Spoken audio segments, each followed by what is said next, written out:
தனுர் ராசி அன்பர்களே, நவம்பர் மாதம் எப்படி இருக்கும்? சாதக பாதக விஷயங்கள் என்னென்ன, வழிபாடு எது, இவற்றையெல்லாம் நம்ம பார்க்க போகிறோம். ஃபஸ்ட்டு சாதகமான நல்ல விஷயத்தை நம்ம பார்த்துடலாம். அதாவது இந்த மாதம் ஆசைப்பட்ட விஷயத்தை நீங்கள் அடைய போகிறீங்க. இது உறுதி.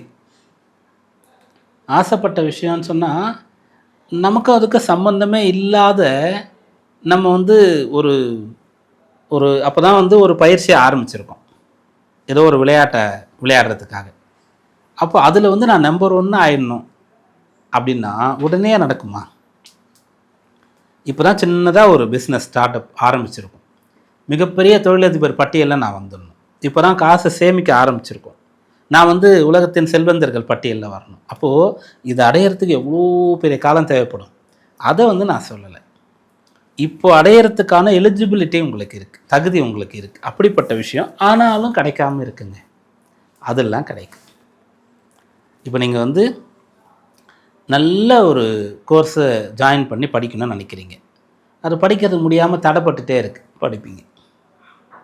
அதுபோல் உங்களுக்கான ஒரு வாகனம் வாங்கணும்னு நினைக்கிறீங்க, வேலைக்கு போயிட்டு வரத்துக்கு. பப்ளிக் டிரான்ஸ்போர்ட் என்னோடய லொக்கேஷன்லேருந்து ரொம்ப கஷ்டமாக இருக்குது ரீச் பண்ணுறதுக்கு, அல்லது என் ஏரியாவில் ரொம்ப க்ரௌடாக இருக்குது, நிற்கிறதுக்கு கூட இடம் இல்லை, பேருந்துலையோ அது ட்ரெயின்லையோ. அதனால் எனக்கு ஒரு 2 வீலர் கிடச்சா நல்லாயிருக்கும். இந்த மாதத்தில் அதுக்கான அம்சம் இருக்கிறது. மன வயதில் இருக்கக்கூடிய ஒருத்தர் நல்ல வேலையில் இருக்கார், நல்லா படிச்சிருக்கார், சம்பாதிக்கிறார், ஒழுக்கமாக இருக்கார், அப்படிப்பட்டவருக்கு எதுவும் பொண்ணே அமையலை, இந்த மாதத்தில் அமையறதுக்கான வாய்ப்பு இருக்குது. அப்படிப்பட்ட ஒரு பொண்ணு ஒரு பையன் கிடைக்கல, இந்த மாதத்தில் கிடைக்கிறதுக்கான வாய்ப்பு இருக்குது. அப்படியாக இப்போது எதை அடைவதற்கான ஒரு நிலையிலே நீங்கள் இருக்கிறீர்களோ அதை உங்களால் அடைய முடியும். ரொம்ப காலமாக ஒரு பிஸ்னஸ் ஸ்டார்ட் பண்ணணும்னு நினச்சா இப்போ உங்களால் சின்ன லெவலில் ஸ்டார்ட் பண்ண முடியும். சின்ன லெவல்ன்றது பொதுவாக சொல்கிறேன், அவரவருடைய தகுதிக்கு ஏற்ற மாதிரி ஸ்டார்ட் பண்ண முடியும். அப்புறம் வழக்கத்தை விட உங்களுக்கு வரக்கூடிய வரும்படி அதிகரிக்கும், கூடுதல் லாபத்தை நீங்கள் பார்க்கலாம். வேலை பண்ணுறீங்க, உங்களுக்கு ஒரு இன்க்ரிமெண்ட் கிடைக்கிறதுக்கான ஒரு வாய்ப்பு இருக்கிறது, அல்லது ஓட்டி செஞ்சு அதில் ஒரு வருமானத்தை நீங்கள் பார்க்கலாம்.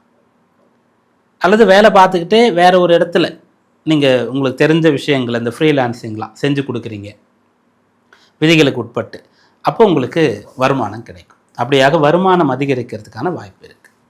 சின்னதாக நீங்கள் ஒரு செல்ஃப் எம்ப்ளாய்மெண்ட் பண்ணுறீங்க, வீட்டிலே பண்ணுறீங்க, ஒரு ஆஃபீஸ் ஒன்று போட்டு நான் அங்கே பண்ணால் நல்லா இருக்குமே, இன்னும் நிறைய கிளைண்ட்ஸ்லாம் நம்ம கிடைப்பாங்களே, அவங்கள நேரடியாக மீட் பண்ணுறதுக்கான ஒரு இடத்த வச்சுக்கிட்டால் இன்னும் நிறைய ஆர்டர்ஸ்லாம் கிடைக்குமே, அப்படிப்பட்ட ஒரு ஆஃபீஸ் போடுறதுக்கான அம்சம் உங்களுக்கு இருக்குது.